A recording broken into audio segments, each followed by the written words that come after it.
So yeah, we've been very busy here now lately. Come to realize in our human advocacy that property has become a real bone of contention because basically every piece of land that's available has been parceled and is owned either by individuals, businesses, or government.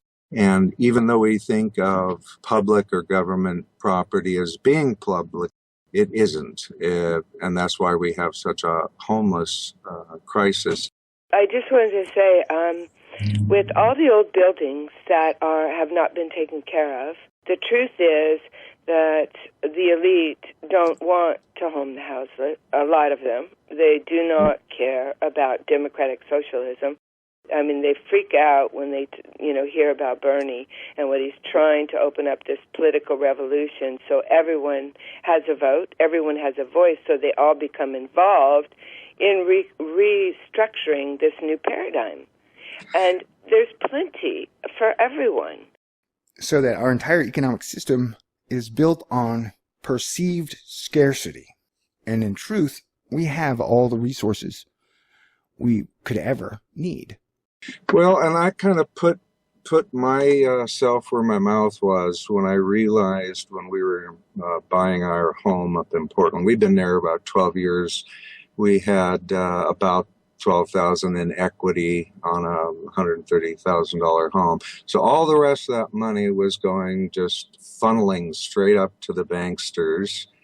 And, we're encouraged not to participate in the scam.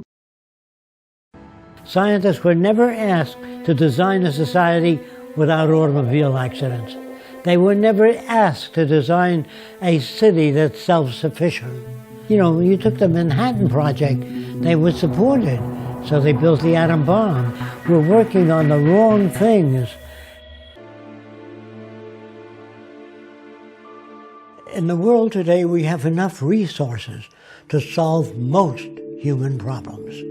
We can build cities, hospitals all over the world if we use resources.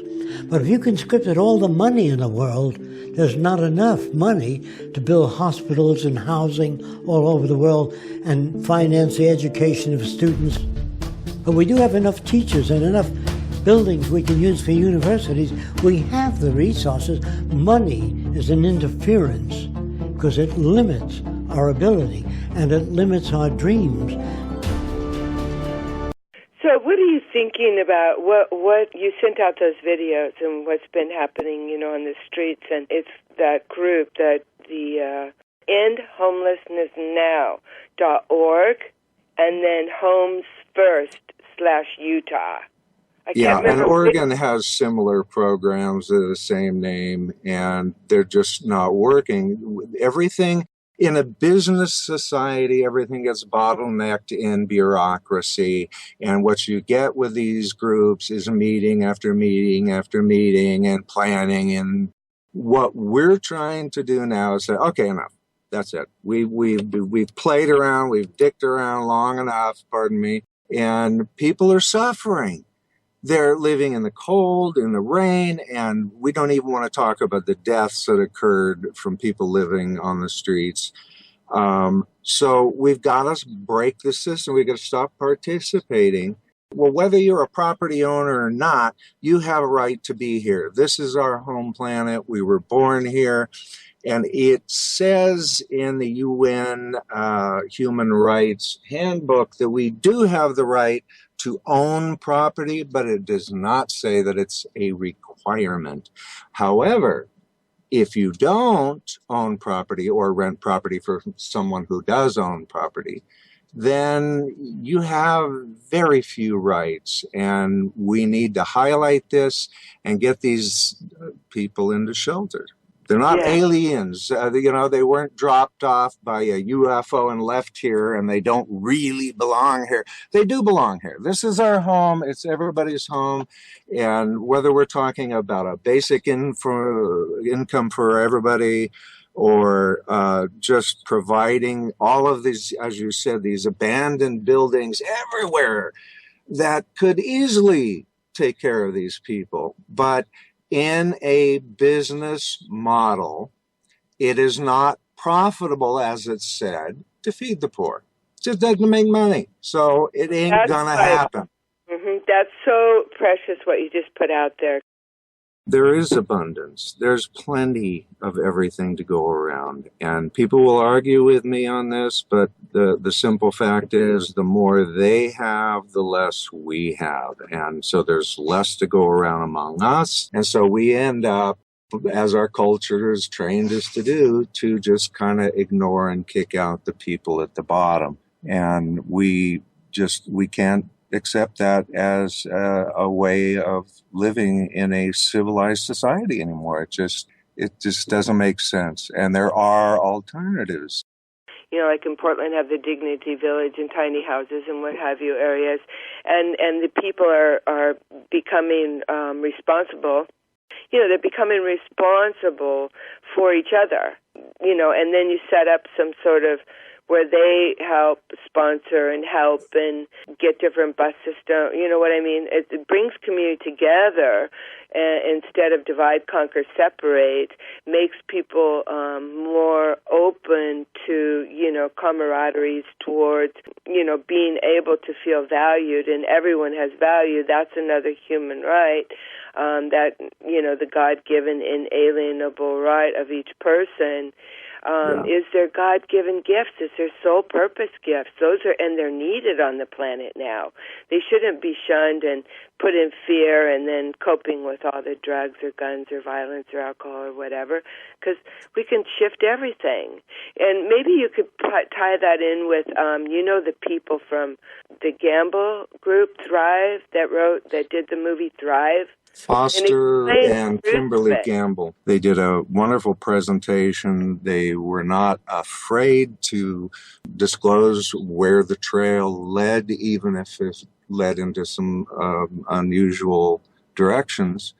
But Thrive was a very eye-opening movie, as was all, of course, the Zeitgeist movies. And the Venus Project, now Jacque Fresco, if anybody hasn't heard of him yet, then you need to know about him and the Venus Project. He just turned 100 years old in March. Good for him. And he's come up with some, you know, boots on the ground ideas for how we can go forward in what's now being discussed on the internet as a post-work society, where basically technology is going to start taking over the jobs. So people say, oh, well, you know, in this commie kind of world you're looking at, you know, who's going to be the doctor and who's going to dig the ditches? Well, the answer is nobody's going to dig the ditches. The machines are going to dig the ditches. The machines will clean out our sewers. And if you want to be a doctor, you go be a doctor.